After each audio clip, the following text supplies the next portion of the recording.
Et voici l'épisode 3 de Nantes, cette ville calme et paisible. Et on va commencer avec un petit reportage de Télé Nantes qui va nous parler d'une agression barbare qu'il y a eu dans les quartiers chics de Nantes, donc chez les bourgeois. 7 mineurs interpellés, 18 victimes, dont une dans le coma. Je sais pas si vous voyez le délire. 7 agresseurs, 18 victimes. Il y avait une volonté de faire mal aux victimes. No shit Sherlock.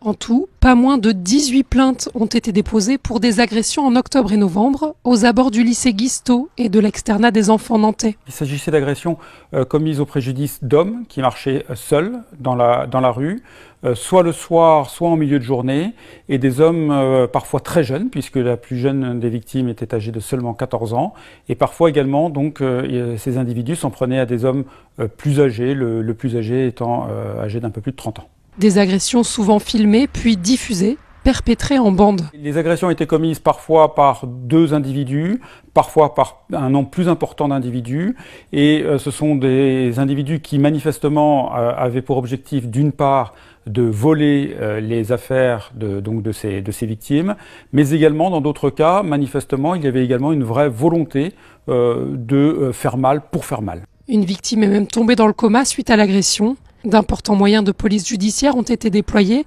avec un travail d'identification. Lundi, 8 individus ont été interpellés, un majeur et 7 mineurs. Le majeur était âgé de 20 ans et était déjà connu des services de police et de justice. Il a comparu devant le tribunal correctionnel selon la procédure de comparution immédiate et a été condamné à une peine d'1 an et demi de détention avec incarcération. 1 an et demi. 1 an et demi pour avoir attaqué toutes ces personnes. 1 an et demi. Alors peut-être que je vais le redire une 4e fois. 1 an et demi. Immédiate. S'agissant des mineurs, il s'agissait pour l'essentiel de très jeunes mineurs, puisque les deux plus jeunes étaient âgés de seulement 14 ans. Ils étaient en revanche tous quasi inconnus, pour ne pas dire inconnus, des services de police et de justice jusqu'à présent. Le placement en centre éducatif fermé a été requis pour les mineurs. On ne peut pas dire que ce soit un phénomène que l'on observe régulièrement, ce serait tout à fait inexact, même s'il est vrai qu'il y a maintenant quelques semaines de cela, nous avons également une autre affaire dans un tout autre quartier, portant également sur des agressions, mais commises dans un contexte pour le coup très différent. Le 12 novembre, 5 hommes, dont 4 mineurs, ont été interpellés pour des agressions commises quartier Malakoff et Clotoro. Dans ce dernier cas, il s'agirait davantage de règlement de compte entre bandes rivales. Ok. Et il y a une nana qui tague l'eau des Asiatiques à droite, qui vit à Nantes. Je vois que Johanna Roland continue son bon travail.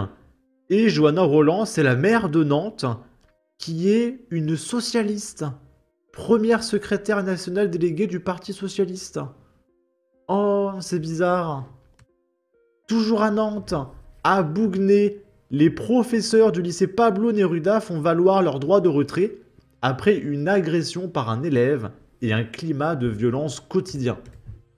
On se demande ce qui s'est passé. Menaces, insultes à l'égard des profs, bagarres entre élèves en classe, c'est le quotidien du lycée et ses enseignants n'en peuvent plus. Ils exercent leur droit de retrait depuis le vendredi 6 décembre. Une prof de langue vivante qui enseigne depuis 9 ans au lycée Pablo Neruda assure que la situation empire d'année en année. Beaucoup viennent sans leurs affaires. Ils ont un sac vide. Pas de cahier, pas de trousse. Nos 10 premières minutes de cours, on ne fait pas cours. Je suis gendarme. Ils ont du mal à enlever leur bonnet, leur écharpe. Ils ne veulent pas se séparer de leur téléphone et sortir leurs affaires.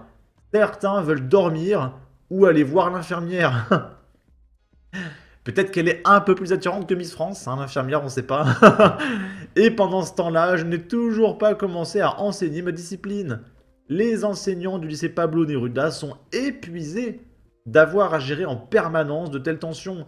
Et la situation peut à chaque instant dégénérer. À partir du moment où faire enlever la capuche à un élève, lui demander d'être un peu plus respectueux, rentrer en classe, etc., dès lors que ces situations doivent devenir une négociation sévère, voire un sujet de conflit, il y a 2 possibilités. Soit ça dérape en conflit, soit on s'auto-censure, comme l'explique cet autre professeur.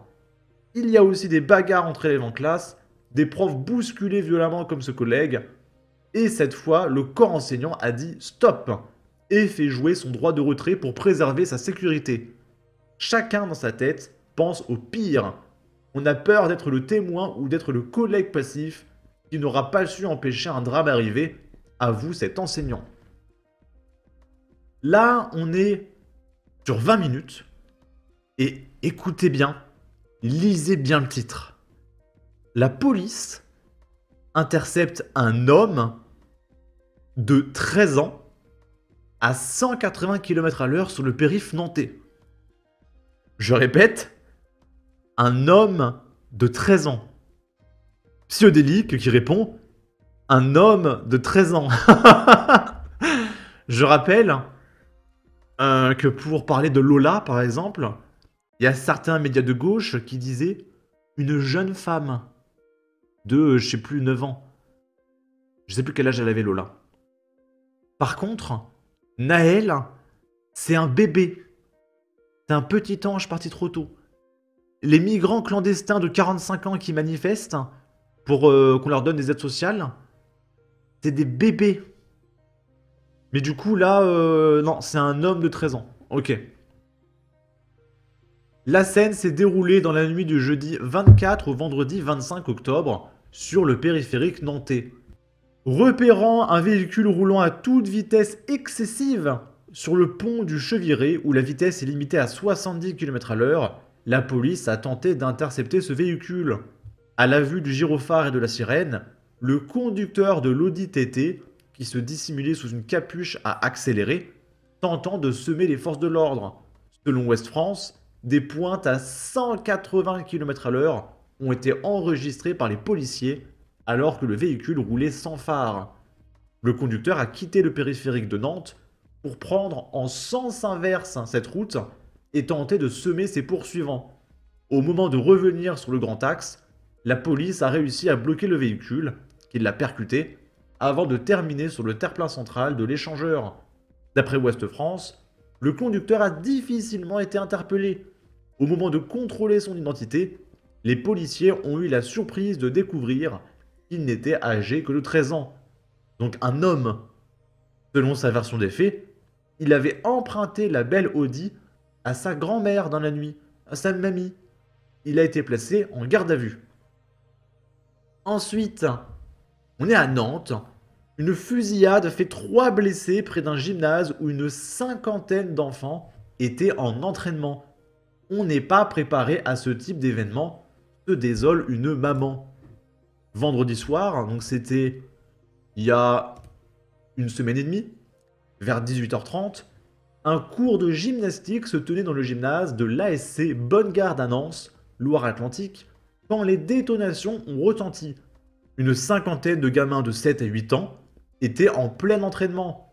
2 hommes ont été blessés par balle, un 3e à l'arme blanche.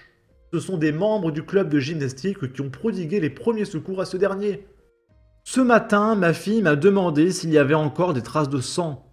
Et elle ne veut plus venir toute seule à la salle, se désole une maman présente au gymnase ce samedi.